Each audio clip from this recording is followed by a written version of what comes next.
চোখে হাজারো স্বপ্ন নিয়ে সদ্য এক পুলিশ অফিসার চাকরিতে জয়েন করে, কিন্তু ভাগ্য তার জন্য অন্য কিছুই লিখে রেখেছিল। যে কারণেই তো এক রাতের মধ্যে তার সম্পূর্ণ জীবন বদলে যায়। অর্থাৎ সে পুলিশ অফিসার থেকে হয়ে ওঠে তিনটে খুনের প্রাইম সাসপেক্ট। কিন্তু কিভাবে, সেটাই জানবো আমরা আজকের ভিডিওতে। সো হ্যালো ভিউয়ার্স, সঙ্গে আমি অনিমেষ, আর আজকের মুভি কেস অফ কান্দানা। শুরুতেই আমরা দেখি কিছু লোক মিলে এক ব্যক্তিকে পেটাচ্ছে।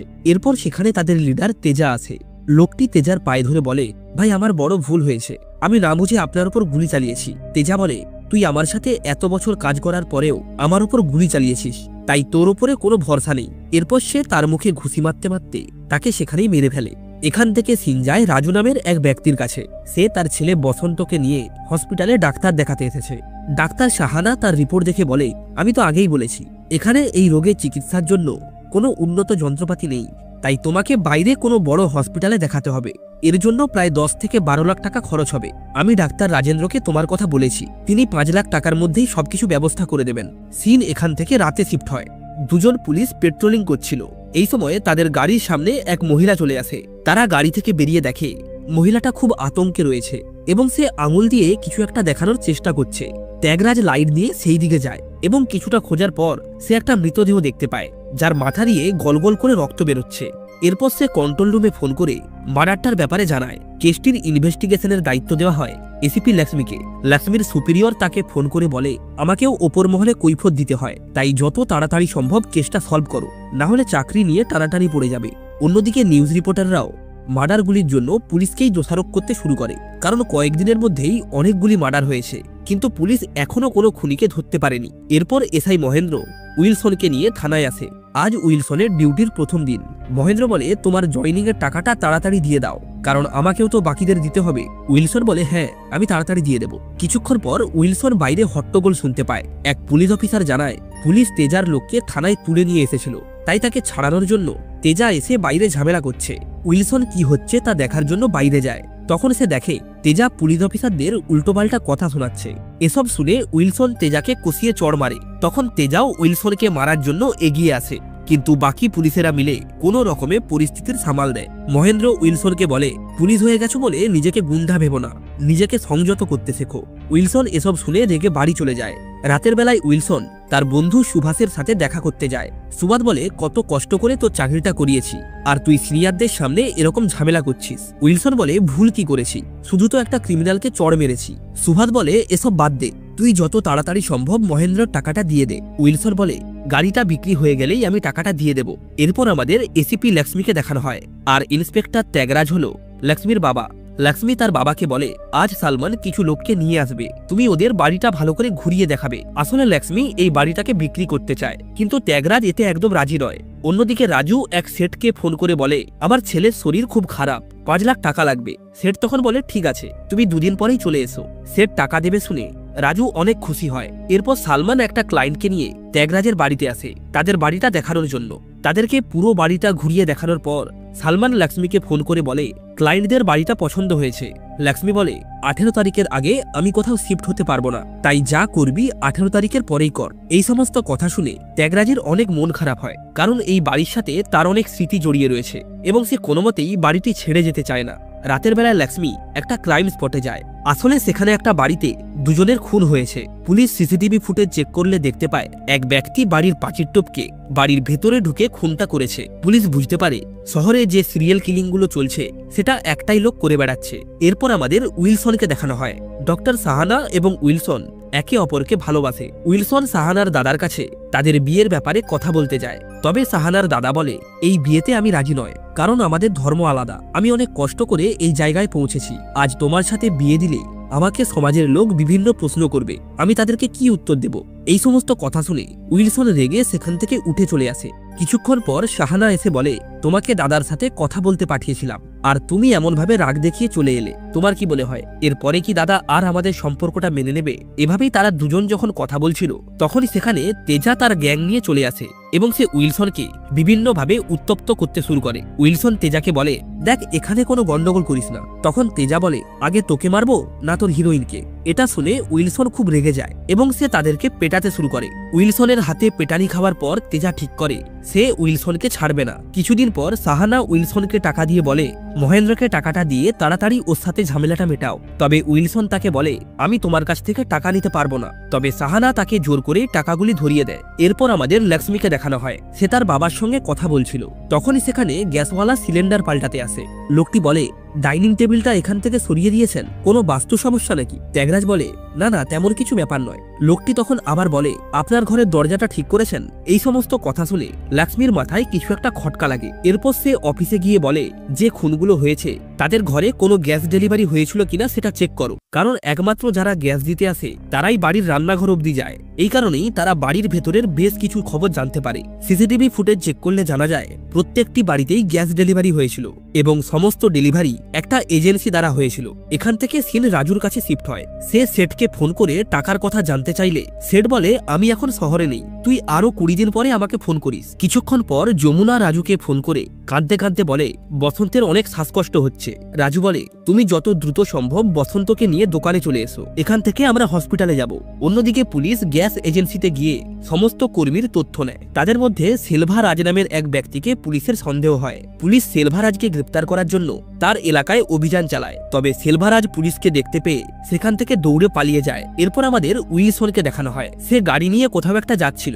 এই সময় হঠাৎ করেই তার সামনে একটা বাইক চলে আসে, তাই সে গাড়ি কন্ট্রোল করতে না পেরে সামনের একটা পোস্টারে গিয়ে ধাক্কা মারে। আর ওই জায়গাতেই রাজুর দোকান ছিল। অ্যাক্সিডেন্ট দেখে রাজু উইলসনের গাড়ির কাছে আসে এবং তাকে নিজের দোকানের সামনে বসায়। উইলসন লক্ষ্য করে তার হাত দিয়ে রক্ত বেরোচ্ছে। সে রাজুকে বলে, আমার গাড়িতে ব্যান্ডেজ রয়েছে, তুমি একটু এনে দাও। উইলসনের কথা মতোই রাজু ব্যান্ডেজ নেওয়ার জন্য গাড়ির ডয়ারটা খুললেই সেখানে অনেক টাকা দেখতে পায়। রাজু কি করবে বুঝতে পারছিল না, কারণ অন্যের জিনিস না বলে নেওয়াটা পাপ, কিন্তু তার ছেলে চিকিৎসার জন্য তো অনেক টাকা লাগবে। তাই অবশেষে নিরুপায় হয়ে সে ওই টাকাটা চুরি করে এবং নিজের দোকানের ভেতরে লুকিয়ে রাখে। উইলসন ব্যান্ডেজ দিয়ে রক্তটা পরিষ্কার করে এবং কিছু টাকা রাজুর হাতে দিয়ে গাড়িতে গিয়ে বসে। তবে ব্যান্ডেজটা রাখার জন্য সে গাড়ির ডয়ার খুলতেই লক্ষ্য করে সেখানে টাকাটা নেই। এরপর সে রাজুর দিকে তাকালে দেখে রাজু তাড়াহুড়ো করে দোকানটা গোছানোর চেষ্টা করছে। উইলসন বুঝতে পারে রাজুই তার টাকাটা চুরি করেছে। এরপর সে গাড়ি স্টার্ট করে এবং গাড়িটি এগোনোর সময় রেড লাইটের পাশের মিররটি সেখানেই ভেঙে পড়ে। উইলসন রাজুর কাছে গিয়ে বলে, আমার টাকা কোথায়? রাজু বলে, আপনি এসব কি বলছেন? উইলসন তার দোকানটা সার্চ করলে সেখান থেকে টাকাটা পায়। রাজু বলে, আমার ছেলের খুব শরীর খারাপ, তার জন্য আমার প্রচুর টাকা দরকার। উইলসন বলে, তা বলে কি তুমি চুরি করবে? রাজু বলে, আমার আর কোনো উপায় নেই। এই বলে সে উইলসনের হাত থেকে টাকাগুলো ছিনিয়ে নেয়। এরপর তাদের মধ্যে ধস্তাধস্তি শুরু হয়, যার ফলে টাকাগুলি নিচে পড়ে যায়। রাজু সেই টাকা কুড়োতে গেলে উইলসন তাকে ধাক্কা মেরে সরিয়ে দেয়। টাকাগুলো কুড়িয়ে উইলসন পেছনে তাকালে দেখে রাজু মাটিতে পড়ে আছে। সে রাজুকে ডাকে, মুখে জল ছিটিয়ে ওঠারও চেষ্টা করে, তবুও সে কোনো রকম সাড়া করে না। এরপর উইলসন রাজুর মাথায় হাত দিলে সে বুঝতে পারে তার মাথা থেকে রক্ত বেরোচ্ছে। আসলে ধাক্কা দেওয়ার ফলে রাজু একটা পাথরের উপর পড়ে গিয়ে মাথায় আঘাত পেয়েছে, আর এই কারণেই মাথা ফেটে তার মৃত্যু হয়েছে। উইলসনের মাথায় আঘাত ভেঙে পড়ে, সে বুঝেই উঠতে পারছে না সে এখন কি করবে। ঠিক এই সময়ে সে দূরে একটা পুলিশের গাড়ি আসতে দেখে, তাই সে দ্রুত পলিথিন দিয়ে ওই বডিটাকে ঢেকে দেয় এবং দোকানের পাশে স্বাভাবিকভাবেই বসে পড়ে। এত রাতে দোকানটা খোলা রেখে ত্যাগরাজ গাড়ি থেকে নেমে আসে এবং উইলসনকে জিজ্ঞাসা করে,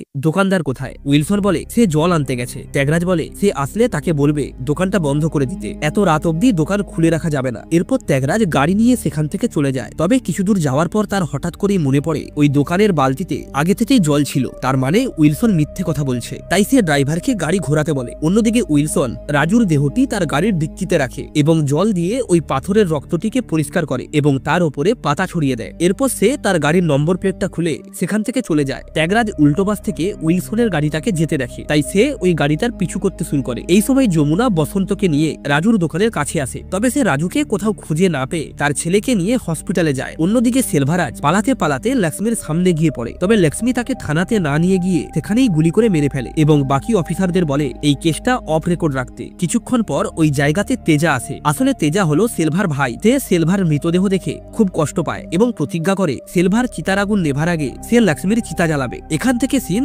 আবারও উইলসনের কাছে যায়। সে একটি পেট্রোল পাম্পে দাঁড়িয়ে সেখান থেকে পেট্রোল কেনে এবং তারপর গাড়ি নিয়ে সামনের দিকে এগিয়ে যায়। তবে বেশ কিছুটা পথ যাওয়ার পরে সে পুলিশের চেকপোস্টের সম্মুখীন হয়। পুলিশ দেখে উইলসন বেশ ঘাবড়ে যায়, কারণ সে বুঝে যায় এবার সে ধরা পড়ে যাবে। কিন্তু ঠিক এই সময় সুভাষ উইলসনের গাড়িতে উঠে বসায়। বাকি পুলিশেরা তার গাড়িটি চেক না করেই ছেড়ে দেয়। আসলে সুভাষ বাড়ি যাবে, তাই উইলসনকে রাস্তায় দেখতে পেয়ে সে গাড়িতে উঠে পড়েছে। গাড়িতে যাওয়ার সময় সুভাষ উইলসনের সঙ্গে নানা রকম ভাবে কথা বলতে থাকে। তবে উইলসন খুব ঘাবড়ে ছিল, তার শরীর থেকে ঘাম বেরোচ্ছে, এমনকি গাড়ি চালাতে চালাতে তার হাত পাও কাঁপছে। সুভাষ ব্যাপারটা নোটিস করলেও খুব একটা গুরুত্ব দেয় না। এরপর সুভাষ নিজের বাড়ির কাছে পৌঁছালে সে জোর করেই উইলসনকে গাড়ি থেকে নামিয়ে দুজন মিলে স্মোক করে। তবে উইলসন তখনও বেশ চিন্তায় ছিল, সে বারবার গাড়ির পেছনের দিকে তাকাচ্ছিল। এদিকে তাদেরকে পেছন থেকে ফলো করা ত্যাগরাজ এবং সেই পুলিশ অফিসার সুভাষকে উইলসনের সঙ্গে দেখে কিছুটা অবাক হয়ে যায়।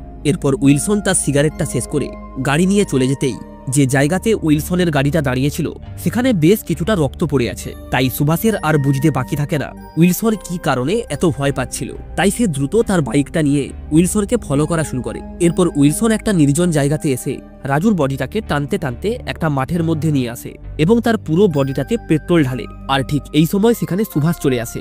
সে উইলসনকে জিজ্ঞাসা করে এসব কি হচ্ছে। এরপর উইলসন নিরুপায় হয়ে প্রথম থেকে তার সঙ্গে যা কিছু ঘটেছে সবকিছু সুভাষকে খুলে বলে। সুভাষ তাকে আশ্বাস দিয়ে বলে, ঠিক আছে, তুমি কোনো চিন্তা করো না, এখন যা করার আমি করব। তবে ঠিক এই সময় ত্যাগরাজ এবং তার সঙ্গী তাদেরকে ফলো করতে করতে ওই জায়গাতে এসে পৌঁছায়। সে দূর থেকেই বোঝার চেষ্টা করে সুভাষ এবং উইলসন সেখানে কি করছে, কিন্তু এত দূর থেকে সে কিছুই বুঝতে পারছিল না।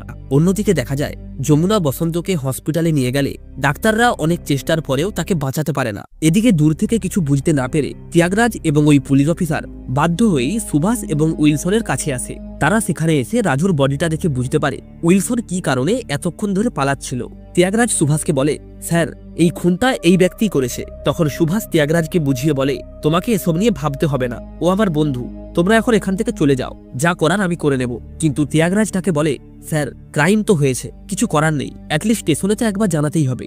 সুভাষ তখন তাকে কিছুটা ধমক দিয়ে বলে, এটা তো তোমার এরিয়া নয়, তাই আমাকে তুমি কিছু বোঝাতে এসো না। তবে এই সময় ত্যাগরাজ তাকে বলে, স্যার, আপনি সিনিয়র বলে একজন খুনিকে সাপোর্ট করছেন। ত্যাগরাজ মানতে নারাজ। সে যে কোনো প্রকারে পুলিশ স্টেশনে খবর দিতে চায়। সে পুলিশ স্টেশনে কল করে খবরটা জানাতে গেলে তাদের মধ্যে ধস্তাধস্তি শুরু হয়। আর এই ধস্তাধস্তির কারণে তাদের পায়ের কাছে থাকা পেট্রোলের ড্রামটা উল্টে চারিদিকে পেট্রোল ছড়িয়ে যায়। আর ত্যাগরাজ, সুভাষ এবং ওই পুলিশ অফিসার তিনজনেই মাঠে পড়ে থাকা পেট্রোলের উপরে লুটিয়ে পড়ে। এরপর ত্যাগরাজ যখন তার বন্দুকটা বের করে উইলসনকে গুলি করতেই যাচ্ছিল তখন সুভাষ তাকে বাধা দেয়। তবে ভুলবশত গানটি ফায়ার হয়ে সেখানে আগুন লেগে যায়। আর এর সাথেই সুভাষ, ত্যাগরাজ এবং ওই কনস্টেবল তিনজনেই আগুনে পুড়ে সেখানেই মারা যায়। উইলসন এই সব কিছু দেখার পর দ্রুত তার গাড়িটা নিয়ে একটা নির্জন জায়গাতে পার্ক করে নিজের বাড়ি ফিরে যায়। এদিকে ত্যাগরাজদের পেট্রোল টিম রেসপন্স না করায় গাড়ি থেকে ট্রেস করে আরো কিছু পুলিশ অফিসার সেখানে আসতেই তারা ত্যাগরাজ, সুভাষ এবং আরেক পুলিশ অফিসারকে ক্ষতবিক্ষত অবস্থায় দেখে। তবে সুভাষ এবং ওই পুলিশ অফিসার মারা গেলেও ত্যাগরাজ তখনও জীবিত ছিল। তাই তারা দ্রুত পুলিশ স্টেশনে খবর দিয়ে ত্যাগরাজকে হসপিটালে নিয়ে যায়। ত্যাগরাজের এমন অবস্থা শুনে তার মেয়ে লক্ষ্মীও সেখানে এসেছে।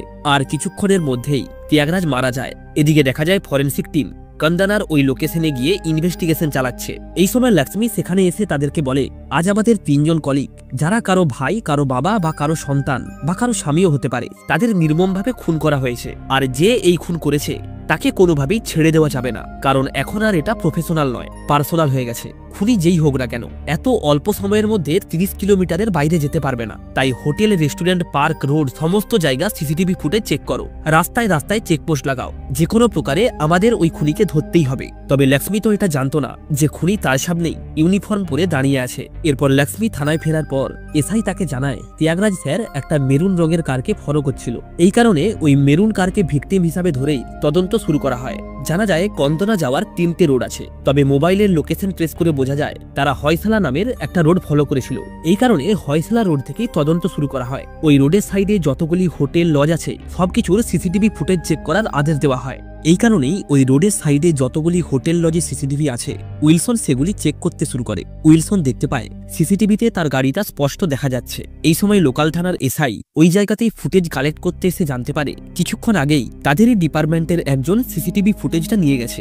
এটা শুনে ওই এসআই কিছুটা চিন্তায় পড়ে যায়। সে তার এক সহকর্মীকে ফোন করে জিজ্ঞাসা করে সে ওই হোটেলে এসেছিল কিনা, কিন্তু সেও তাকে স্পষ্ট ভাষায় জানিয়ে দেয় সে কোনো রকম সিসিটিভি কালেক্ট করেনি। অন্যদিকে লক্ষ্মী রাস্তা দিয়ে যাওয়ার সময় রাস্তার সাইডে সাইডে উইলসনের গাড়ির ওই ভাঙা লুকিং গ্লাসটা পড়ে থাকতে দেখে। আর ওই স্পটটা ভালোভাবে দেখে সে বুঝতে পারে এখানে কোনো একটা অ্যাক্সিডেন্ট হয়েছিল। সামনেই একটা পাথরের ওপর পড়ে থাকা পাতায় রক্তের দাগ দেখে লক্ষ্মীর মনে পড়ে একজন ফরেন্সিক অফিসার বলেছিল যে বডিটা শনাক্ত করা যায়নি, সে মাথায় আঘাত পাওয়ার কারণে অনেক আগেই তার মৃত্যু হয়েছিল। এই কারণে লক্ষ্মী তার একজন সহকর্মীকে বলে চেক করুন কোন গাড়ির বাঁ পাশের লুকিং গ্লাস নেই, কারণ ওই গাড়িটাই আমাদের মেন লিড হবে। এবং একই সাথেই সে ফরেন্সিক টিমকেও সেখানে ডেকে পাঠায়। এদিকে দেখা যায় উইলসন পোস্টমর্টম রিপোর্ট আনতে যাওয়া ওই পুলিশ অফিসারের বাড়িতে ঢিল মারে, যার কারণে ওই পুলিশ অফিসারের স্ত্রী ফোন করে তাকে দ্রুত বাড়ি আসতে বলে। আর এই সুযোগেই উইলসন মর্চুরিতে গিয়ে ওই এসআইকে বলে আপনি বাড়ি চলে যান, আমি পোস্টমর্টম রিপোর্টটা নিয়ে যাব। এই কারণেই ওই এসআই আর কোনো কিছু না ভেবে দ্রুত বাড়ির উদ্দেশ্যে রওনা দেয়। এরপর উইলসন ভেতরে গিয়ে দেখে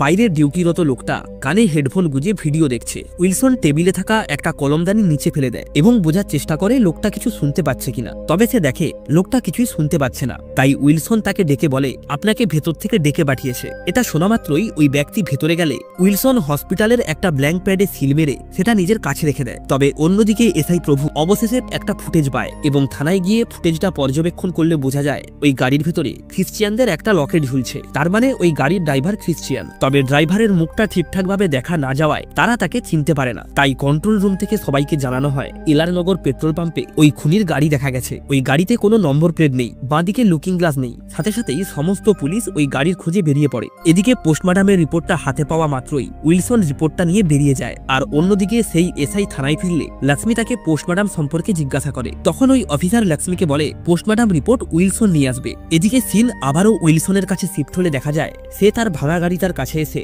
গাড়ির ডান দিকের লুকিং গ্লাস সহ সমস্ত লাইট ভেঙে ফেলে। এমনকি গাড়ির উপরে বেশ কিছু পাতাও ছড়িয়ে দেয় যাতে পুলিশ তার ওই গাড়িটা দেখে কোনো কিছু বুঝতে না পারে। এদিকে পুলিশ অফিসাররা চারিদিকে তন্ন তন্ন করে খোঁজার পরেও গাড়িটি কোথাও খুঁজে না পাওয়ায় তারা লক্ষ্মীকে ফোন করে ব্যাপারটা জানায়। অন্যদিকে রাজুর দোকানের সামনে ইনভেস্টিগেশনের সময় সেখানে পাওয়া ফোন থেকে রাজু স্ত্রীর নাম্বার কালেক্ট করে তাকে পুলিশ স্টেশনে নিয়ে আসা হয়। লক্ষ্মী তাকে জিজ্ঞাসাবাদ করলে সে জানায় ফোনটি আমার স্বামী রাজু, সে ওই রোডের সাইডে ফুচকা বিক্রি করত। তার বয়স 27 বছর। গত রাত থেকে তাকে খুঁজে পাওয়া যাচ্ছে না। এটা শোনার পর লক্ষ্মীর আর বুঝতে বাকি থাকে না ওই আনআইডেন্টিফাইড বডিটা কার। তবে অন্যদিকে উইলসন রাজুর পোস্টমর্টম রিপোর্টটা নিয়ে বাড়িতে যায় এবং ওই মর্চুরি থেকে আনা ব্ল্যাঙ্ক প্যাডটাতে পোস্টমর্টম রিপোর্টের মতো করে বয়স, হাইট, ওয়েট এবং অন্যান্য ডিটেলস বসিয়ে দেয়। এদিকে থানাতে লক্ষ্মী একজন এসআইকে বলছে আমি কিছুতেই বুঝতে পারছি না যে কি হচ্ছে। এই সময় উইলসন সেখানে রিপোর্ট নিয়ে আসলে ওই এসআই উইলসনকে বলে তোমার এখানে আসার আগেই আমি ভিকটিমের ওয়াইফের সঙ্গে কথা বলেছি, তারা বাইরে বসে আছে, তুমি পারলে ওদেরকে বাড়িতে ছেড়ে দিয়ে এসো। এরপর উইলসন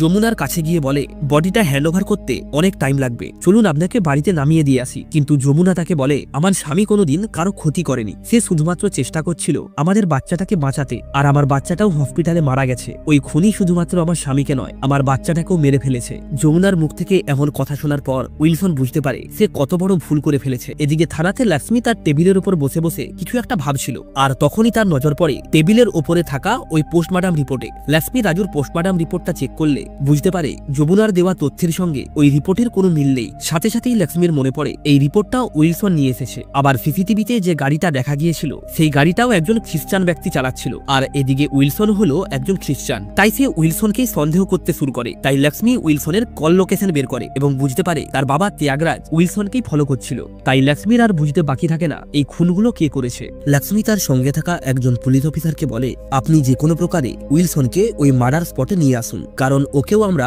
ঠিক সেইভাবেই মারবো যেভাবে আমার বাবার এবং বাকি পুলিশ অফিসারদের কষ্ট পেয়ে মৃত্যু হয়েছে। তাই ওই পুলিশ অফিসার উইলসনকে ফোন করে মার্ডার স্পটে আসতে বলে। আর উইলসন সেখানে পৌঁছানোর পর লক্ষ্য করে লক্ষ্মী এবং বাকি পুলিশ অফিসাররা আগে থেকেই সেখানে ওয়েট করছে। এরপর উইলসন গাড়ি থেকে নামা মাত্রই লক্ষ্মী এবং বাকি পুলিশ অফিসাররা উইলসনকে যে যার মতো করে মারতে শুরু করে এবং মার খেতে খেতে একটা পর্যায়ে উইলসন সেন্সলেস হয়ে যায়। আর ঠিক এই সুযোগেই তেজা নামের ওই গুন্ডা তার লোকজনদের নিয়ে লক্ষ্মীকে মারতে আসে। শুরু হয় দুই পক্ষের মধ্যে এক তুমুল লড়াই। তবে কিছুক্ষণের মধ্যেই সমস্ত পুলিশ অফিসাররা তেজার লোকজনদের কাছে হার মানতে বাধ্য হয়। আর সবশেষে তেজা যখন লক্ষ্মীকে মারতেই যাচ্ছিল তখন উইলসনের জ্ঞান ফিরে আসে। সে এক এক করে তেজা এবং তার সমস্ত লোকজনদেরকে মেরে লক্ষ্মীকে বাঁচিয়ে নেয়। এরপর উইলসনকে অ্যারেস্ট করা হয়। আর সিন এখান থেকে কিছুদিন পরে গেলে দেখা যায় যমুনা তার মেয়েকে নিয়ে রাজুর ফুচকা স্টলটি পুনরায় চালু করেছে। আর এর সাথেই এই অসাধারণ মুভিটা এখানেই শেষ হয়। ভিডিওটা ভালো লেগে থাকলে অবশ্যই একটা লাইক করবেন আর সাবস্ক্রাইব করবেন ফিল্মেশন ওয়ার্ল্ড।